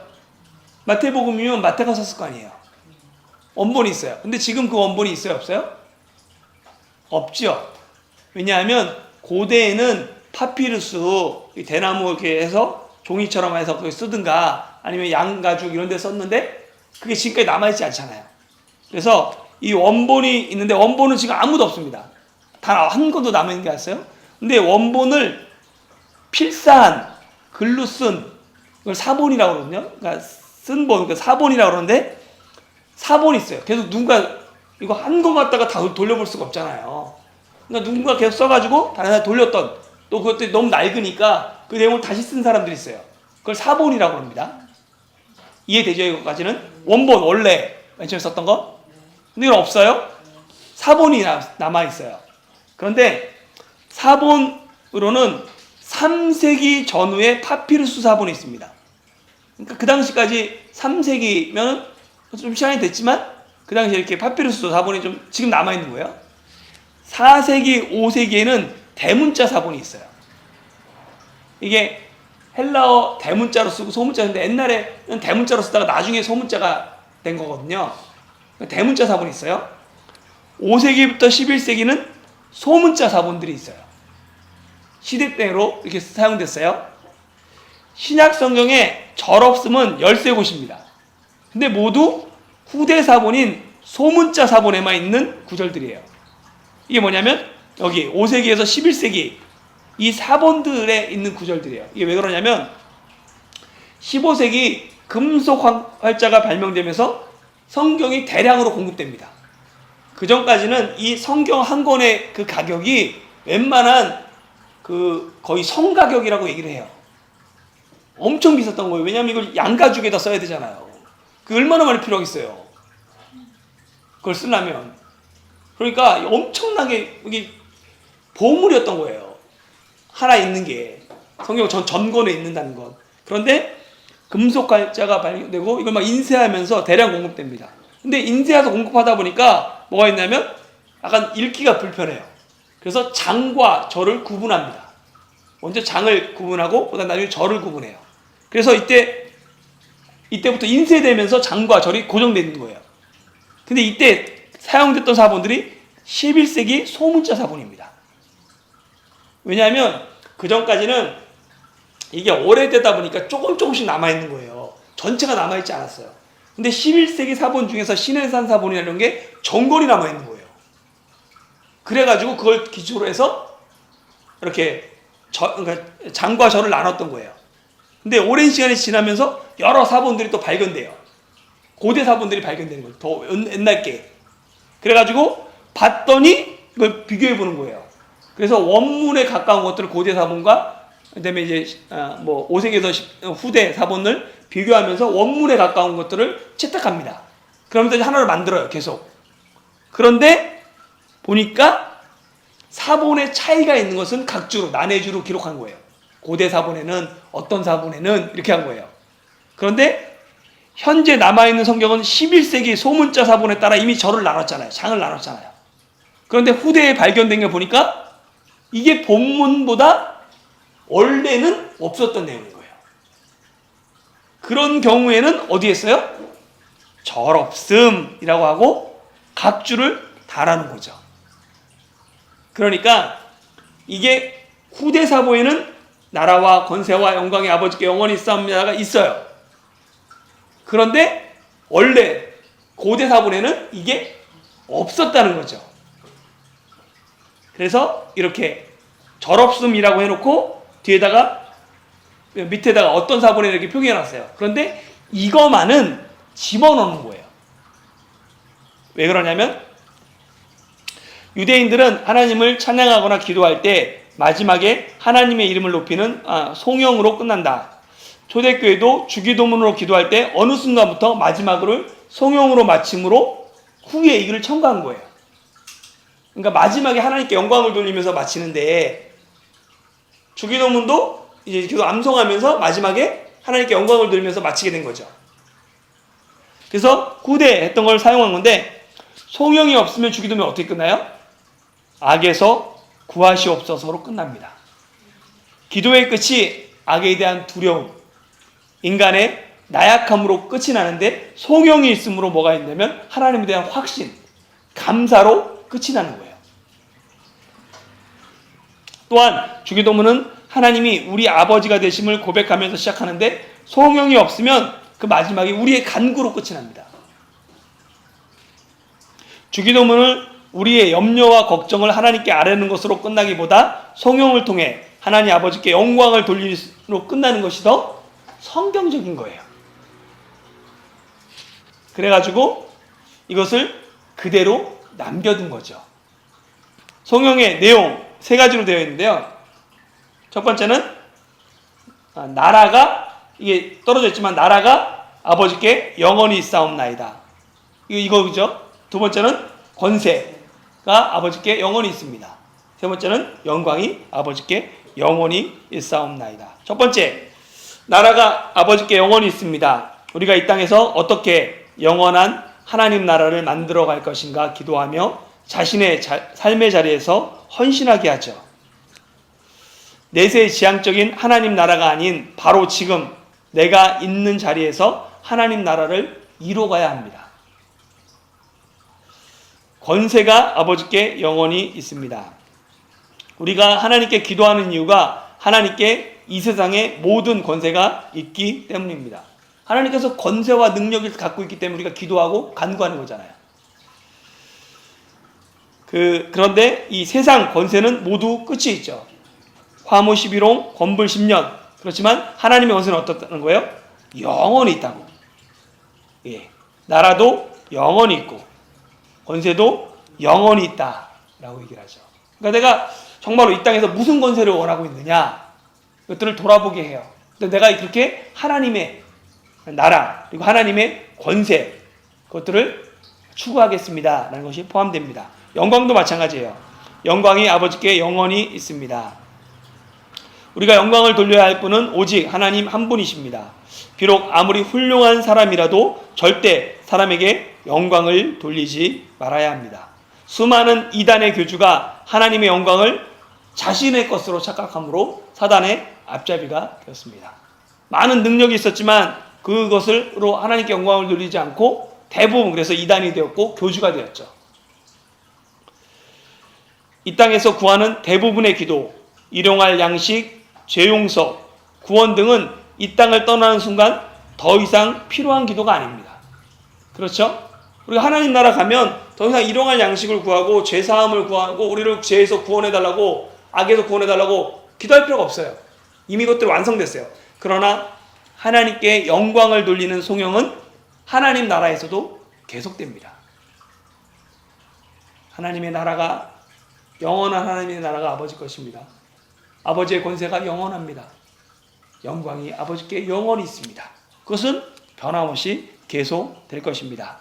그래서 마지막 아멘으로 끝나요. 아멘은 진실하다, 동의하다, 그렇게 되기를 바란다, 믿는다 라는 뜻을 가지고 있습니다. 다른 사람이 기도할 때 아멘하는 것은 그 기도에 전적으로 동의합니다. 이 기도가 나의 기도입니다. 주님께서 이루어 주실 줄 믿습니다 라는 뜻을 가지고 있습니다. 그래서 찬양대의 찬양과 설교의 아멘도 마찬가지 의미예요. 정말로 제가 전적으로 동의합니다.